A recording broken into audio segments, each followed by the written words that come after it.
are 6 books which I thought would be 5-star reads, but they weren't, and I'm still bitter about it, and 6 books which were actually 5-star reads, and I'm saving the book I was most disappointed about until the very end. Emma Reads Crime here. Make sure to like this post, drop your thoughts in the comments and hit that subscribe button. I've seen loads of hype about Hidden Pictures, so I went into this thinking it could potentially be an overhyped book. Mallory gets a job looking after Teddy, who's a child in a wealthy family. All is going well until Teddy starts drawing some seriously creepy pictures of his imaginary friend Anya. Even though I was skeptical going into this, oh my gosh, this lived up to the hype. People are not lying. This is an excellent book and I gave it 5 stars. The attention to detail with the drawings, it's just art. It's incredible. I would really recommend this to everybody. Bright Young Women is a fiction book, but it's inspired by the victims of Ted Bundy, and I'm personally a true crime lover. I absolutely adore the cover. There was rave reviews, and I went into this thinking it would be a 5-star read, but unfortunately it fell flat. I did not love this one. I think I gave it 3.5 stars out of 5. It was okay, but I was really disappointed. If you've been following me for a while, you know that I'm obsessed with Jo Spain. She's my favourite author, and this was the first book that I read by her. It's set in a gated community where everyone lives their life as perfectly as their manicured lawns, apart from this one problem. Olive Collins' body has been rotting in her home for 3 months and it's gone unnoticed. I absolutely adored this book. It sparked an obsession of Jo Spain. I've nearly read all her books now. This is a must read. People rave about Kia Abdullah, so I thought that this would be a 5-star read.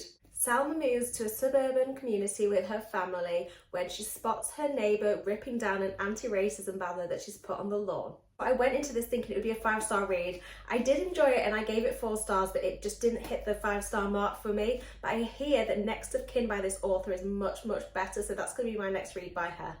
In Penance, 16-year-old Joan Wilson is horrifically murdered by school friends. Even though this is a fiction book, it really read like a true crime book. It was super dark and I'd not read this author before, so I went into it with no expectations and it ended up being a 5-star read for me. I absolutely loved it. After reading this, I did read Boy Parts by her, which was totally different. Best way I can describe Midnight is the Darkest Hour is Twilight crossed with a sort of standard generic police procedural mystery book. I gave In My Dreams by this author 4 stars and I gave The Last Housewife 4.5 stars, so I had real high expectations that this could well be a 5-star read. I actually thought this was a bit dull. It was okay. I think I gave it 3.5 out of 5, but I really thought this was going to be a 5-star read for me and I was absolutely devastated.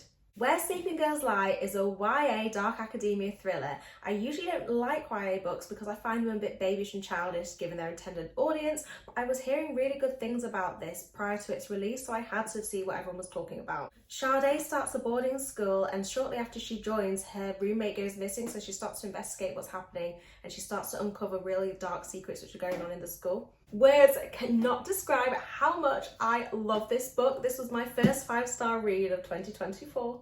Right, so I know that there's loads of controversy associated with this author, but I'm not here to judge him as a person, I'm here to judge the book he's written. I never read Woman in the Window, but I heard it was amazing, and because it's been 5 years since its release, I had such high hopes at end of story. Do not bother with this. This was so boring. I had to temporarily DNF it and then come back to it. There is a great twist halfway through, but no, I did not enjoy this. This was not the 5-star I was anticipating. I gave it 3 stars.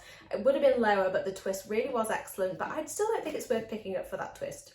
Nina and Simon are the perfect young couple and they go away on a little holiday to Simon's family's second home. However, Simon returns home a day early telling everyone that Nina and him have broken up. However, no one has heard from Nina since. What has happened to Nina? The author actually reached out to send me a copy herself, which I was super excited for, but it was also a lot of pressure because she sent me it all the way from Australia and I was like, oh my gosh, if I don't like it, this is going to be a disaster. I'll feel so guilty. I didn't enjoy this book. I loved it. This was a 5-star book for me, easy. And loads of other people will be giving it 5 stars as well. This is definitely a book worth the hype in my opinion.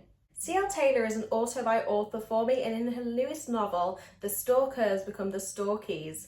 C.L. Taylor, the author herself, was actually stalked by her ex-boyfriend, and even though this book is fiction, it has been kind of inspired by true life events. Don't let me put you off, but I kind of found this a bit average. I thought this was going to be a 5-star read, but I don't know, just something was missing for me. Loads of people have been loving it though, so don't let me put you off, but this was a book I thought would be 5 stars, but it was a 3.5 from me. Jar of Hearts is another one of those books which is getting loads of hype, so I went into it thinking that maybe it could be a potential overhyped book. 5 years ago, Gio's first love was revealed as a serial killer. They both end up in jail, but when Gio's released, her ex escapes from prison and bodies start turning up outside her house. This lived up to the hype. It was so dark, I couldn't put it down. I think I read it within like 2 sittings. It was so addictive. 5 stars, amazing. If you've not read it, definitely check this one out.